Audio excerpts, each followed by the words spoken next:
Fast bowlers का season training programme है ये। इसमें हम क्या फोकस करेंगे, स्ट्रेंथ के ऊपर और स्पीड के ऊपर, साथ ही हम लंबे स्पेल्स डाल पाएँ मैच के टाइम पे। तो आज हमारा जो फोकस रहेगा वो रहेगा लोअर बॉडी स्ट्रेंथ के ऊपर। ये डे 1 है हमारी सीरीज़ का फास्ट बॉलर वर्कआउट प्लान का। टोटल 5 दिन का वर्कआउट दूंगा, आप उसको अपने मैचेस के अकॉर्डिंग कंडीशन कर सकते हैं। तो आज डे 1 है हमारा lower body strength and speed, and साथ में हम थोड़ा कोर के ऊपर वर्क करेंगे। तो चलिए स्टार्ट करते हैं डे 1 के साथ। सबसे पहले हम फॉर्म रोल के साथ स्टार्ट करेंगे वार्म अप में। ये बॉल, इसका लिंक मैं आपको दे दूंगा, बहुत ही इफेक्टिव बॉल है आपके मसल्स को रिलीज़ करने के लिए, रेडी करने के लिए वार्म अप में। तो पहले हम थोड़ा हैमस्ट्रिंग को इस तरीके से रोल करेंगे, एंड मैं पूरा दिखाऊंगा तो बहुत लंबी वीडियो हो जाएगी, इसलिए हैमस्ट्रिंग को रोल करो, अपने काफ के ऊपर थोड़ा रोल करो, क्योंकि ये हमारी मसल जो है सबसे ज़्यादा यूज़ होगी इस वर्कआउट में। उसके बाद हम शिफ्ट करते हैं थोड़ा एक्टिवेशन वर्क के ऊपर। सबसे पहले ग्लूट एक्टिवेशन करेंगे इस बैंड के साथ, इस तरीके से बैंड को यूज़ करके, एंड देन आपने लेटरल वॉक करना है। इससे क्या होगा, आपके ग्लूट मसल्स और क्वाड मसल्स, हैमस्ट्रिंग, सारा कुछ है वहाँ ब्लड फ्लो होगा और एक्टिवेट होगी। इस तरीके से 20 स्टेप्स इस साइड जाएं और 20 स्टेप्स इस तरीके से वापस आएँ, तो आपके ग्लूट एक्टिवेट हो गए। उसके बाद हम शिफ्ट करते हैं हमारी नेक्स्ट एक्टिवेशन एक्सरसाइज पे। अब जो हमारी मेन एक्सरसाइज है मोबिलिटी की, वो है एंकल मोबिलिटी। उसके लिए आपको एक हैवी केटलबेल यूज़ करना है, 20 kg या 24 kg। इस तरीके से अपने नी के ऊपर रखेंगे एंड ट्राई करें जो आपकी काफ और एंकल की जो रेंज है वो पूरी आगे तक जाए। अगर आपकी रेंज अच्छी नहीं होगी तो आपका पैर यहाँ लिमिट हो जाएगा और आपके यहाँ पेन होगा। तो ट्राई करें कि आप पुश करें अपने आप को, आगे की साइड आपका पैर जाए, एंड इस तरीके से 45 सेकंड्स टू 1 मिनट का होल्ड करें दोनों लेग पे। आपकी मोबिलिटी अच्छी होगी तो आपके वैसे भी कभी टाइटनेस नहीं होगी, एंकल इंजरी नहीं होगी, कभी शिन पेन, काफ पेन वो भी नहीं होगा। तो ये एक्टिवेशन करें। उसके बाद नेक्स्ट एक्सरसाइज है हिप ओपनर। वो बहुत ज़्यादा ज़रूरी है as a cricketer, as a fast bowler. हमारे हिप मसल्स बहुत ज़्यादा टाइट हो जाते हैं जब हम बॉल डालते हैं, हमारी मोबिलिटी अच्छी नहीं होती है, रेंज अच्छी नहीं होती है, तो इंजरीज हो जाती है। तो ये एक्सरसाइज को इस तरीके से परफॉर्म करना है। ट्राई करें आपका हिप जो है पूरा रोटेट होके ऊपर आए, ऐसे इस तरीके से आपको 20 मीटर्स चलना है एंड स्लो रेंज करनी है। इससे आपके ग्लूट, फ्लेक्सर, TFL मसल्स और बैक मसल्स हैं वो सारी रेडी हो जाएंगी वर्कआउट के लिए, क्योंकि इस वर्कआउट में हम लोड अच्छा उठाएंगे, वेट अच्छा उठाएंगे और एक्सप्लोजिवनेस करेंगे, तो उसके लिए मसल्स का रेडी होना ज़रूरी है। तो चलो स्टार्ट करते हैं अपना वर्कआउट। क्विक वार्म अप करने के बाद हम आएंगे अपना मेन स्ट्रेंथ वर्क पे। स्ट्रेंथ वर्क में हमारी जो मेन एक्सरसाइज है पहली, वो है ट्रैप बार डेडलिफ्ट। ट्रैप बार डेडलिफ्ट में आप वेट अच्छा ऐड करें, बट ट्राई करें कि आपके रैप्स कम हो और फास्ट मूवमेंट हो। मैं आपको करके दिखाता हूँ, इस तरीके से आपको करना है। ये मैंने 120 kg वेट रखा है एंड इस तरीके से quick up and slow down, quick up, slow down. इस तरीके से आपको 4 रैप्स करने हैं और 4 सेट करने हैं। 4 सेट करेंगे, उसके बीच में आपको रेस्ट चाहिए कम से कम 3 मिनट का। क्यों? आप जब वर्कआउट करते हो स्पीड के लिए, पावर के लिए, तो आपकी मसल्स को रेस्ट मिलना जरूरी है, एंड उसके बाद आप नेक्स्ट एक्सरसाइज पे शिफ्ट करेंगे। इस तरीके से ट्रैप बार डेडलिफ्ट के 4 सेट करें, 4 रैप्स, हर सेट के अंदर 3 से 4 मिनट का रेस्ट, देन हम एक्सरसाइज पे मूव करेंगे सेकंड पे। फास्ट बॉलर जितनी ज़्यादा बैक यूज़ होती है उतना ही हमारे लैंडिंग फुट बहुत यूज़ होता है। बहुत ज़्यादा वेट निकलता है हमारे फ्रंट फुट के ऊपर से जब हम बॉल डालते हैं, तो अच्छी स्टेबिलिटी होना बहुत ज़रूरी है। ट्रैप बार डेडलिफ्ट से हमने क्या किया, अपने बैक ग्लूट्स उसको स्ट्रॉन्ग किया। अब हम अपने फ्रंट फुट की स्टेबिलिटी लेके आएंगे, एंकल की स्टेबिलिटी लेके आएंगे, साथ ही हमारे कोर की स्ट्रेंथ इंप्रूव होगी। तो अब हम करते हैं बल्गेरियन स्प्लिट स्क्वाट। इसके आपको 3 सेट करने हैं और 4 रैप्स रहेंगे, बट स्लो मूवमेंट करें, कंट्रोल्ड करें, और ट्राई करें कि वेट जो है वो आपका 10 से 15 किलो रहे। ज़्यादा हैवी नहीं उठाना है इन सीज़न में, क्योंकि अगले दिन अगर आपका मैच है तो आपकी मसल्स भर जाएंगी, फिर आप कहोगे कि भैया आपने गलत एक्सरसाइज बता दी। तो आपको इस तरीके से 15 किलो के डंबल लेने हैं, तो टोटल 30 kg वेट हो गया, एंड बेंच पे इस तरीके से पैर रख के slow movement and quick up, slow down and quick up. इस तरीके से आपको इसके 4 रैप्स कर रहे हैं। 4 रैप्स खत्म होने के बाद फिर से 3 मिनट का रेस्ट लें, अपनी मसल्स को रेस्ट दें, और दोनों साइड पे 3 सेट करने हैं आपको, 4 रैप्स, और इसके बाद हम मूव करते हैं अपनी थर्ड एक्सरसाइज पे। 2 एक्सरसाइज होगी, तीसरी एक्सरसाइज हमारी है हिप थ्रस्ट। इसके लिए क्या है, आपकी ग्लूट स्ट्रेंथ अच्छी इंप्रूव होगी, लोअर बैक में स्ट्रेंथ होगी, हैमस्ट्रिंग में स्ट्रेंथ होगी, तो लंबे स्पेल्स डाल पाओगे, स्ट्रेंथ लूज नहीं करोगे ड्यूरिंग मैचेस, ड्यूरिंग बॉलिंग। तो हिप थ्रस्ट के भी आपको 4 सेट करने हैं और 5 रैप्स। अब मैंने इसमें वेट लगा रखा है 120 किलो, क्योंकि मैं काफ़ी टाइम से स्ट्रेंथ अच्छी कर रहा हूँ। बट अगर आप स्ट्रेंथ ज़्यादा नहीं कर रहे हो तो ट्राई करो कि बेसिक सा वेट उठाओ, 60, 70, 80 किलो जितना आप उठा सकते हो इजीली। एंड हमारा फोकस रहेगा स्पीड के साथ ऊपर जाने में एंड कंट्रोल्ड नीचे आने में। तो इस तरीके से आपको इसके 4 सेट करने हैं और 5 रैप।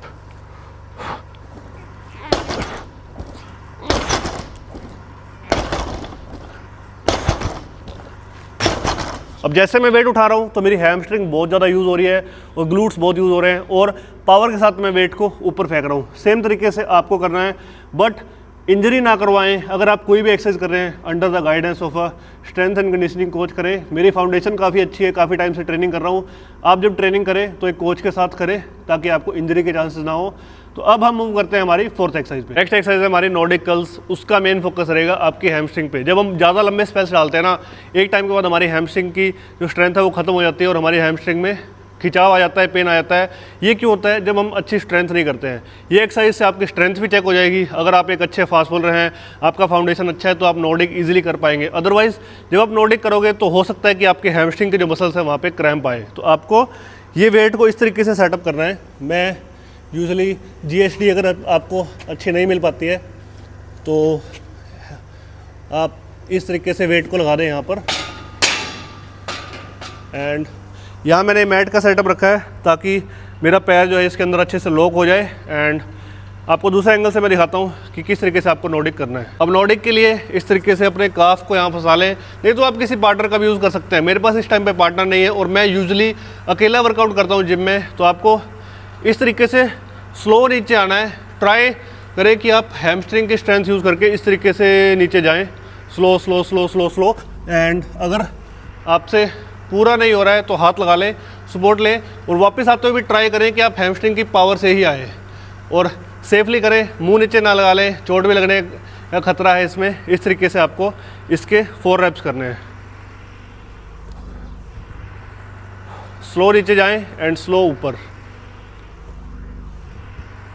तो इससे आपकी हैमस्ट्रिंग में क्रैम्प आएंगे। क्रैम्प का रीज़न होता है आपकी बॉडी में पानी की कमी है।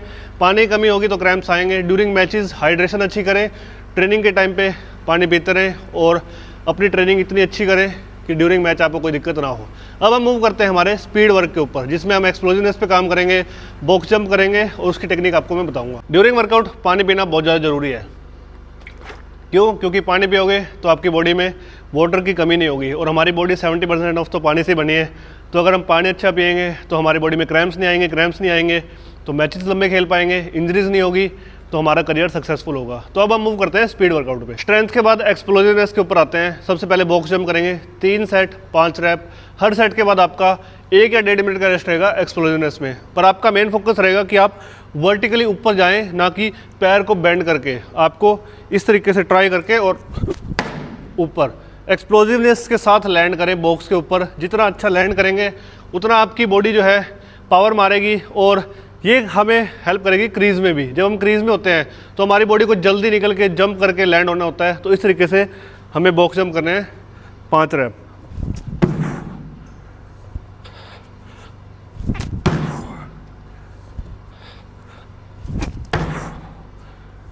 ट्राई करें कि पहले नीचे हाइट से स्टार्ट करें, धीरे धीरे हाइट बढ़ाएं, क्योंकि एकदम से हाइट बढ़ाओगे तो आपके चोट लगने के चांस हो सकते हैं। हम नहीं चाहते कि इन सीज़न आपको कोई भी इंजरीज हो। हमारा फोकस है परफॉर्मेंस को बिल्ड करने में, परफॉर्मेंस को बूस्ट करने में, ना कि आपको नीचे गिराने में। तो अब हम मूव करते हैं सेकंड एक्सरसाइज पे, स्पीड वर्कआउट में। 3 सेट बॉक्स जंप के करने के बाद अब हम मूव करते हैं ब्रॉड जंप पे। तो ब्रॉड जंप का आपको क्या करना है? ट्रिपल ब्रॉड जंप करना है। मैक्स पावर के साथ ट्राई करें कि जितना दूर जा सकते हैं 3 ब्रॉड जंप्स में, तीनों आपको कंटिन्यू करनी है। ये मेरे पास एक लाइन है और एक वहाँ लाइन है। तो मेरा गोल है कि मैं दोनों लाइंस को क्रॉस करूँ 3 जंप के अंदर। तो ये हमारा अराउंड 8 या 9 मीटर का डिस्टेंस बनता है। अगर आपकी 9 मीटर तक की ब्रॉड जंप है 3 जंप में तो बहुत अच्छा है। तो इस तरीके से आपको पूरा 3 जंप करनी है। इससे आपकी हैमस्ट्रिंग, ग्लूट, पावर, काफ, जो भी आपके मसल्स है सबकी पावर लगेगी, स्ट्रेंथ लगेगी, एक्सप्लोजिवनेस लगेगी और ऑन ग्राउंड आप और ज़्यादा एक्सप्लोजिव हो जाएंगे, क्योंकि जितनी बॉडी के अंदर स्पीड होगी उतनी ही ग्राउंड के अंदर दिखेगी। इसके आपको 3 सेट करने हैं और 3 रैप करने हैं। इस तरीके से 1 2 3 जंप करेंगे और उसके बाद 1.5 से 2 मिनट का रेस्ट, फिर सेकंड सेट पे। स्पीड वर्कआउट खत्म होने के बाद 2 ही एक्सरसाइज करेंगे, क्योंकि हमें इस टाइम पे बॉलिंग बहुत ज़्यादा डालनी होती है सीजन में। तो हमारा थोड़ा सा स्पीड का प्रोग्राम था, बॉक्स जंप थे और ट्रिपल ब्रॉड जंप। उसके बाद बॉलिंग स्पेसिफिक कोर करना बहुत ज़रूरी है। हमारे जो बैक मसल्स है, क्यूएल मसल, कोर मसल बहुत ज़्यादा यूज़ होते हैं। तो इस तरीके से बैंड को स्टेशन के अंदर लगा लें। जिम में किसी भी एरिया पे आप बैंड लगा सकते हैं एंड इससे कम से कम इतना दूरी पे आएँ और बैंड को खींचने के बाद अपने ग्लूट स्क्वीज़ करके कोर को स्ट्रेट रख के एंड ट्राई करें कि स्लोली आप पैल ऑफ प्रेस करें अब इसका क्या इफेक्ट होता है, अगर आपका बैंड लेफ्ट साइड में है तो आपकी जो बैक्स राइट साइड की बैक है वो एक्टिवेट होगी, अगर आपका बैंड राइट साइड में है तो लेफ्ट साइड की। आप फास्ट बॉलर हो, बैक बहुत ज़्यादा यूज़ होती है, इसको आप ड्यूरिंग वार्म अप पे भी कर सकते हो। पैल ऑफ प्रेस को बैंड पुल किया एंड इस तरीके से स्लो एंड कंट्रोल्ड रैप, आपको 20 रैप्स करने हैं ईच साइड पे और 2 सेट करने हैं, ज़्यादा नहीं करेंगे, ऐसा ना हो कि यहीं पे सारी बैक सोर हो जाए और ड्यूरिंग बॉलिंग हम कुछ भी ना कर पाएँ। तो हमारी जो लास्ट एक्सरसाइज है कोर की वो रहेगी hanging leg raise. Hanging leg raise के लिए आप बारबेल का यूज़ कर, इस तरीके से पुलअप बार का यूज़ कर सकते हैं या रिंग का। तो मेरे पास इस टाइम पे पुलअप बार है तो मैं पुलअप बार पे आऊँगा। होल्ड करने के बाद स्लोली मुझे अपना लेग रेज करना है एंड डाउन। अब अगर आपको ऐसे सीधा स्ट्रेट लेग रखने में डिफ़िकल्टी है तो आप बेंड लेग भी कर सकते हैं, बट धीरे धीरे प्रोग्रेस करें स्ट्रेट लेग पे। इससे आपका फ्लेक्सर मसल स्ट्रॉन्ग होंगे, श्वास मसल, आपके क्वाड्स, आपका कोर एक्टिवेट होगा, क्योंकि जितना कोर एक्टिवेट होगा उतने ज़्यादा चांसेस होंगे कि आपकी इंजरीज कम हो। तो ये था हमारा वर्कआउट डे 1 का। स्ट्रेंथ ट्रेनिंग हमने फोकस किया, पहले हमारा लोअर बॉडी पे फोकस किया, फिर हमने थोड़ा एक्सप्लोजिवनेस पे फोकस किया, फिर बॉलिंग स्पेसिफिक कोर किया। तो ये एक्सरसाइजेस आपको फॉलो करनी है ड्यूरिंग सीजन में। ना ज़्यादा हैवी वर्कआउट है, ना ज़्यादा लाइट है, सिंपल है, आपकी स्ट्रेंथ बिल्ट रहेगी, स्पीड भी होती रहेगी और आपको बॉलिंग में हेल्प ज़रूर मिलेगी। तो हमारा जो डे 2 है वो जल्दी आने वाला है वर्कआउट के ऊपर, उसके लिए चैनल को सब्सक्राइब कर दें, लाइक करें, फ्रेंड्स के साथ इस वीडियो को शेयर कर दें, कमेंट करें कि आप और किन टॉपिक्स के ऊपर वीडियो चाहते हैं। अब मैं आपके लिए स्पेसिफिकली वीडियोज़ बनाता रहूँगा। Thanks for watching.